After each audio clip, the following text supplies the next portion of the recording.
Hello everyone. आज हम start करेंगे नया chapter that is body fluid and circulation. इस चैप्टर में हमको पढ़ना है ब्लड के बारे में, ब्लड के कंपोजिशंस कौन कौन से होते हैं, टाइप्स ऑफ ब्लड ग्रुप्स देखेंगे हम इस चैप्टर में। इसके अलावा हम लोग पढ़ेंगे ह्यूमन हार्ट के बारे में। तो आज हम सबसे पहले पढ़ेंगे ब्लड और उसके composition. Now the chapter name is body fluid and circulation.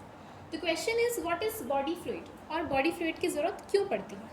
तो यहाँ कुछ पॉइंट्स आपको दिख रहे हैं, जैसे कि न्यूट्रिएंट। तो हमारी बॉडी के हर एक सेल और हर एक टिश्यू तक न्यूट्रिएंट पहुंच सके, ऑक्सीजन पहुंच सके, वेस्ट मटेरियल पूरी बॉडी के अलग अलग सेल से रिलीज़ होकर हमारी किडनी तक जा सके, जिसकी वजह से वो वहाँ से एक्सक्रीट होंगे। हार्मोन्स जो एंडोक्राइन ग्लैंड्स फॉर्म करता है उसे अपने साइड तक पहुँचाने के लिए बॉडी फ्लूइड की ज़रूरत पड़ेगी। और इसके अलावा जो एंटीबॉडीज़ होती है ये भी एंटीजन पे एक्ट करेगी with the help of body fluid. अगर बॉडी फ्लूइड नहीं होगा तो हमारे डाइजेस्टिव सिस्टम में जो न्यूट्रिएंट बन रहे हैं वो हमारे बॉडी के अलग अलग सेल तक नहीं पहुंच पाएंगे। लंग्स जो ऑक्सीजन कैरी कर रहा है वो बॉडी फ्लूइड के बिना पूरे बॉडी में ऑक्सीजन नहीं पहुंचा पाएगा। और जो वेस्ट मटेरियल हमारी बॉडीज़ के अलग अलग सेल से रिलीज़ हो रहे हैं वो हमारी किडनी तक नहीं पहुंच पाएंगे। तो इसीलिए जो बॉडी फ्लूइड होता है it is the most important thing. Now body fluids हर एक ऑर्गेनिज्म में अलग अलग एक्ट करते हैं। तो जो लोअर ऑर्गेनिजम्स होते हैं उनमें जो उनकी बॉडी कैविटीज़ होती है वो एक्ट करती है एज अ बॉडी फ्लूइड, जैसे कि हो गए स्पॉन्जेस।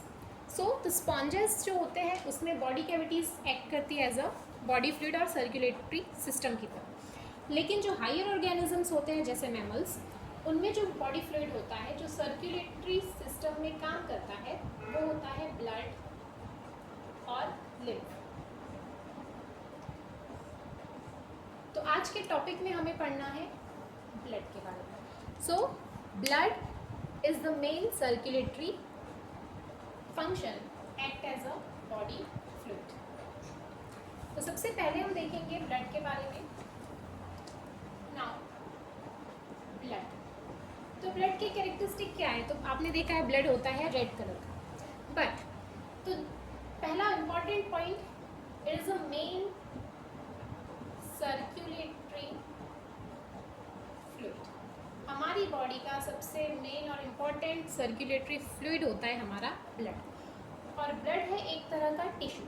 तो अगला पॉइंट हो गया blood is a fluid connective tissue. Blood जो है ये है फ्लूइड कनेक्टिव टिश्यू और ये काम करेगा एज अ सर्कुलेटरी फ्लूइड। और इसके हेल्प से हमारी बॉडी के अलग अलग सेल तक न्यूट्रिएंट, ऑक्सीजन्स, हार्मोन्स ये सारे पहुंचेंगे। नाउ ब्लड का पीएच क्या होता है। तो ब्लड का पीएच होगा slightly alkaline, that is 7.4। Again it is important for NEET, IMP कर लो यहाँ पर।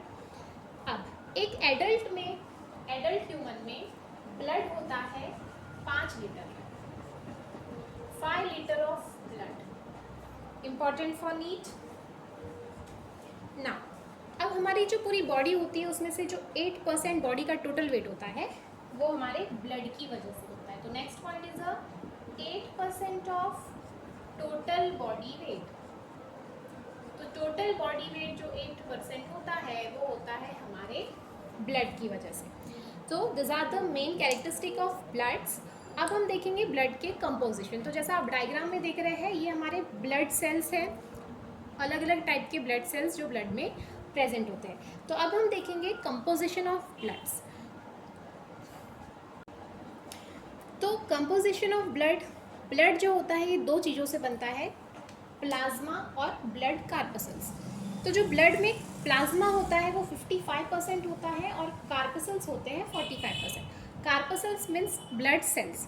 तो जो ब्लड कार्पसल्स होते हैं वो 3 टाइप के होते हैं। There are 3 types of blood corpuscles. First is a RBC, that is red blood corpuscle और इसी बोलते हैं एरिथ्रोसाइट्स।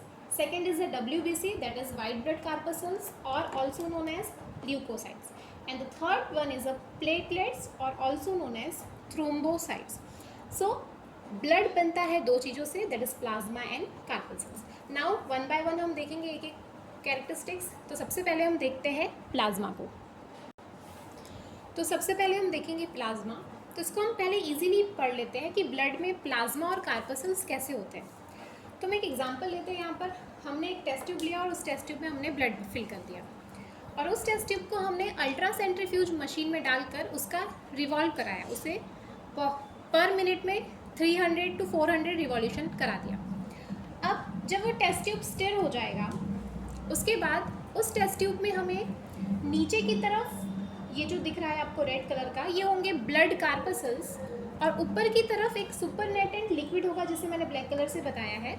तो ये जो सुपरनेटेंट लिक्विड होगा ये होगा प्लाज्मा और जो नीचे सेटल हुआ है कंपाउंड वो होगा blood corpuscles. It means blood के दो कंपोनेंट हुए, that is plasma and blood corpuscles. और ये ब्लड कार्पसल्स में होंगे आरबीसी, डब्ल्यूबीसी और प्लेटलेट्स। नाउ अब हम पढ़ेंगे प्लाज्मा। तो जो प्लाज्मा होता है वो बनता है लीवर में। प्लाज्मा का जो प्रोडक्शन होगा वो लीवर में होगा। तो जैसा कि मैंने अभी आपको बताया, जो सुपरनेटेंट लिक्विड टेस्ट ट्यूब में था वो था प्लाज्मा। तो प्लाज्मा होता है स्ट्रॉ कलर का, इसमें 90 से 92% पानी होता है और 6 से 8% इसमें होते हैं प्रोटीन्स। तो वो प्रोटीन होते हैं कहलाते हैं प्लाज्मा प्रोटीन्स। तो वो प्लाज्मा प्रोटीन्स हैं serum albumin, serum globulin, heparin, fibrinogen and prothrombin. तो ये सारे प्लाज्मा प्रोटीन्स अलग अलग फंक्शन परफॉर्म करते हैं। इसको आईएमपी कर लेना है, ये नीट के क्वेश्चन यहाँ से आते हैं। तो जो सीरम अल्ब्यूमिन है उसका क्या फंक्शन है? तो सीरम अल्ब्यूमिन ऑस्मेटिक बैलेंस को मेंटेन करते हैं ब्लड में। सीरम ग्लोब्यूलिन जो होते हैं वो डिफेंसिव मैकेनिज्म, एंटीबॉडीज़ वगैरह का फंक्शन प्ले करते हैं। हेपेरिन जो होता है हमारे प्लाज्मा में वो एंटी कोएगुलेंट, ब्लड को कोएगुलेट होने से, क्लॉट होने से बचाता है। फाइब्रिनोजेन होते हैं और प्रोथ्रोम्बिन होते हैं, वो क्लॉटिंग फैक्टर, ब्लड को क्लॉट करने में हेल्प करते हैं। तो ये सारे प्लाज्मा प्रोटीन प्रेजेंट होते हैं प्लाज्मा में। इसके अलावा प्लाज्मा में दूसरे सॉल्यूट्स भी होते हैं, अदर सॉल्यूट्स होते हैं, जैसे इसमें होगा ऑक्सीजन, नाइट्रोजन और कार्बन डाइऑक्साइड जैसे गैसेस। इसके अलावा प्लाज्मा में देखने को मिलता है एंजाइम्स, हार्मोन्स और कुछ इनऑर्गेनिक सब्सटेंस जैसे कि क्लोराइड, फॉस्फेट और calcium. And apart from this glucose, amino acids जैसे न्यूट्रिएंट भी प्लाज्मा में प्रेजेंट होते हैं। तो ये थे प्लाज्मा के कैरेक्टरिस्टिक्स। जो कहाँ बनता है प्लाज्मा? लीवर। नाउ अब हम देखेंगे ब्लड कार्पसल्स, जो कि 3 टाइप के होते हैं, आरबीसी, डब्ल्यूबीसी और platelets. Now the first blood corpuscle is RBC और ऑल्सो नोन एज एरिथ्रोसाइट्स। तो एरिथ्रोसाइट क्यों बोलते हैं इसे? एरिथ्रो का मतलब होता है red, erythros means red and cytes means cell. तो ये जो रेड सेल्स होते हैं इसीलिए इसे नाम दिया गया है रेड ब्लड कार्पसल्स और एरिथ्रोसाइट्स। तो जो एरिथ्रोसाइट्स होते हैं वो होते हैं सर्कुलर, बाय कॉन्केव। ये आपको यहाँ डायग्राम दिख रहा है, बाय कॉन्केव, दोनों तरफ से कॉन्केव स्ट्रक्चर होगा कुछ इस तरह से। Biconcave means this kind of structure. तो ये बाय कॉन्केव होते हैं और नॉन न्यूक्लिएट होते हैं। नॉन न्यूक्लिएट का मतलब होता है इसमें न्यूक्लियस नहीं होता, लेकिन कब नहीं होगा? जब ये पूरी तरह से मैच्योर हो जाएंगे। अगर आरबीसी इमैच्योर है तो उसमें न्यूक्लियस प्रेजेंट होगा, लेकिन जब वो पूरी तरह से मैच्योर हो जाते हैं तो उसमें न्यूक्लियस नहीं होता।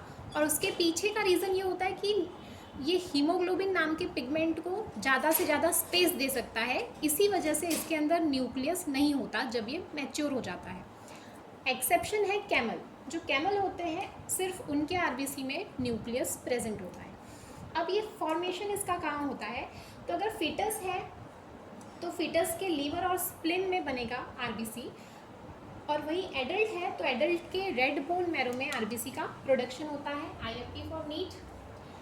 अब आरबीसी का जो साइज होगा that is 7 micrometre in diameter और 2.5 माइक्रोमीटर इसकी थिकनेस होगी। आरबीसी का काउंट मेल और फीमेल में अलग अलग होता है और इसी की वजह से मेल और फीमेल का स्टैंडर्ड हीमोग्लोबिन लेवल भी अलग अलग होता है। तो जो मेल है उसमें इसका काउंट होगा 5.1 से लेकर 5.8 मिलियन पर cubic mm of blood, and in female it is 4.3 to 5.2 million cubic mm of blood. Now again it is important for NEET, तो इसे आईएमपी कर दीजिए। आरबीसी की जो लाइफ स्पैन होती है वो होती है 120 डेज़। 120 डेज़ के बाद जो आरबीसी होते हैं वो डीनेचर्ड हो जाते हैं लीवर और स्प्लिन में। अब दो टर्मिनोलॉजी हमें ध्यान में रखनी है। फर्स्ट इज अ पॉलीसाइथेमिया क्या होता है। तो जब आरबीसी का नंबर नॉर्मल से ज़्यादा हो जाएगा, इंक्रीज हो जाएगा आरबीसी का नंबर, तो उसे हम बोलेंगे पॉलीसाइथेमिया। एंड एरिथ्रोसाइटोपेनिया मीन्स जब आरबीसी काउंट कम हो जाएगा, decrease in the number of RBC is known as erythrocytopenia. So again this 2 point is important for NEET. अब एरिथ्रोसाइट्स मतलब रेड ब्लड सेल्स। तो ये जो रेड कलर आता है, ये रेड कलर कहाँ से आता है? तो ये आता है रेस्पिरेटरी पिगमेंट हीमोग्लोबिन से। तो हमारे आरबीसी में रेस्पिरेटरी पिगमेंट हीमोग्लोबिन होता है और इसी की वजह से हमारे आरबीसी में न्यूक्लियस नहीं होता। तो हीम का मतलब होता है आयरन और ग्लोबिन का मतलब होता है प्रोटीन। तो जो हीमोग्लोबिन है, it is a iron containing protein और इसका फंक्शन है टू ट्रांसपोर्ट द ऑक्सीजन। अब 1 ग्राम जो हीमोग्लोबिन होता है वो अपने साथ 1.34 ml ऑफ ऑक्सीजन कैरी करता है। It means 1 gram haemoglobin is equals to 1.34 ml of oxygen. तो नॉर्मल हीमोग्लोबिन लेवल ह्यूमंस में कितना होता है? मेल में ये होता है 13 to 18 ग्राम पर 100 ml ऑफ ब्लड और फीमेल में होता है 11.5 to 16.5 ग्राम पर 100 ml ऑफ ब्लड। तो अब इसको आप काउंट कर सकते हैं कि 13 ग्राम ऑफ हीमोग्लोबिन में कितना ऑक्सीजन होता है। तो इसके लिए आपको क्या करना है? फॉर्मूला पुट कर देना है। 1 ग्राम में होता है 1.34 ml, तो 13 multiply by 1 gram, that is 1.34 ml, तो आपको उसका रिजल्ट मिल जाएगा, आंसर मिल जाएगा। ओके, तो ये इम्पॉर्टेंट है फॉर द नीट, इसे IMP कर लीजिए। नाउ एक और इम्पॉर्टेंट पॉइंट मैं नीट के लिए आपको बता रही हूँ कि सीरम क्या होता है, इस पर क्वेश्चंस आते हैं। तो सीरम जो होता है वो प्लाज्मा में से जब हम कार्पसल्स और क्लॉटिंग फैक्टर को निकाल देते हैं, मतलब प्लाज्मा में जब कोई भी सेल नहीं रहेंगे, दैट इज़ कोई भी आरबीसी नहीं होगा, WBC नहीं होगा, प्लेटलेट्स नहीं होंगे और ना ही उसमें किसी भी प्रकार के क्लॉटिंग फैक्टर होंगे, तो इन सबको निकालने के बाद जो ब्लड में बचेगा, जो प्लाज्मा में बचेगा, उसे कहा जाता है सीरम। तो it is important for NEET, इसको आप IMP कर दीजिए। अब हम पढ़ेंगे WBC और उसे बोलते हैं ल्यूकोसाइट। तो again leuko means white and cyte means cell. So white cells, इसीलिए इसे बोल रहे हैं वाइट ब्लड कार्पसेल्स। तो जो वाइट ब्लड सेल्स होते हैं WBC 2 कैटेगरी में डिवाइड हुए हैं। पहला है ग्रेन्युलोसाइट्स और दूसरा है अग्रेन्युलोसाइट। तो ये जो कैटेगरी डिवाइड हुई है, ये कैटेगरी साइटोप्लाज्म के अकॉर्डिंग डिवाइड हुई है। ऐसे सेल जिसके साइटोप्लाज्म में ग्रेन्यूल होंगे, ग्रेन्यूल मीन्स इस तरह से छोटे छोटे पॉइंटेड स्ट्रक्चर होंगे, तो उसे बोलेंगे ग्रेन्युलोसाइट। और अग्रेन्युलोसाइट मीन्स ऐसा WBC जिसके साइटोप्लाज्म में किसी भी टाइप के ग्रेन्यूल्स नहीं होंगे, जो पूरी तरह से प्लेन होगा, ब्लैंक होगा, उसे बोलेंगे अग्रेन्युलोसाइट्स। तो ग्रेन्युलोसाइट्स अगेन सब divided into 3 types, neutrophils, acidophils and basophils. और अग्रेन्युलोसाइट्स में 2 कैटेगरी होती है, लिम्फोसाइट्स एंड मोनोसाइट्स। तो अब हम सबसे पहले पढ़ेंगे ग्रेन्युलोसाइट्स का न्यूट्रोफिल। नाउ ग्रेन्युलोसाइट्स के कैरेक्टरिस्टिक है कि इसका जो साइटोप्लाज्म होता है वो ग्रेन्युलर होता है। तो यहाँ आप लोग डायग्राम देखिए, न्यूट्रोफिल, इओसिनोफिल जिसे हम एसिडोफिल भी बोलते हैं, और बेसोफिल। इन तीनों का जो साइटोप्लाज्म है इसमें छोटे छोटे से ब्लैक कलर के आपको ग्रेन्यूल्स दिख रहे हैं, इसलिए ये कहलाएंगे ग्रेन्युलोसाइट्स। और इनमें जो न्यूक्लियस होता है ये इस तरह से लोब्ड न्यूक्लियस होता है। तो ये आपको जो छोटे छोटे गोल गोल स्ट्रक्चर दिख रहे हैं रेड कलर के, this are the lobe nucleus. तो अब सबसे पहले हम देखेंगे न्यूट्रोफिल के बारे में। तो न्यूट्रोफिल में 3 to 5 लोब न्यूक्लियस प्रेजेंट होते हैं और ये टोटल WBC में से 62%, 54 से 62% टोटल WBC जो बनता है वो न्यूट्रोफिल टाइप का बनता है।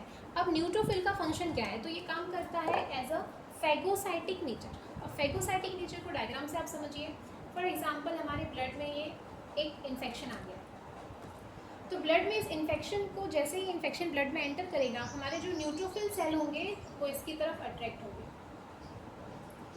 और ये इसकी तरफ अट्रैक्ट होने के बाद इसे अपने सरफेस पर टच कर लेंगे इस तरह से। तो जैसे ही ये सरफेस पर टच हो गया, ये न्यूट्रोफिल इसे एनगल्फ करेंगे अपने सेल के अंदर और एक टाइम के बाद ये जो फॉरेन पार्टिकल है ये आ जाएगा न्यूट्रोफिलिक सेल के अंदर, और वहाँ वो केमिकल रिएक्शन कैरी करेगा और खुद भी बर्स्ट हो जाएगा और उस सेल को भी किल कर देगा।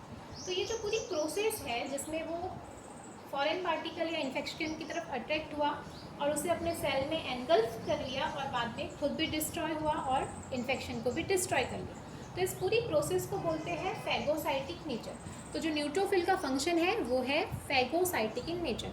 तो अगेन नीट के लिए ये दो इंपॉर्टेंट पॉइंट है, इसमें से एमसीक्यूज आपको पूछेंगे, तो इसे आप आईएमपी कर लीजिए। अब सेकेंड टाइप है ग्रेन्युलोसाइट का एसिडोफिल्स, या उसे हम बोलेंगे इओसिनोफिल्स। तो ये जो ग्रेन्युलोसाइट है जो हमने देखे 3 कैटेगरी, न्यूट्रोफिल, इओसिनोफिल और बेसोफिल, तो इनके नाम कैसे पड़े?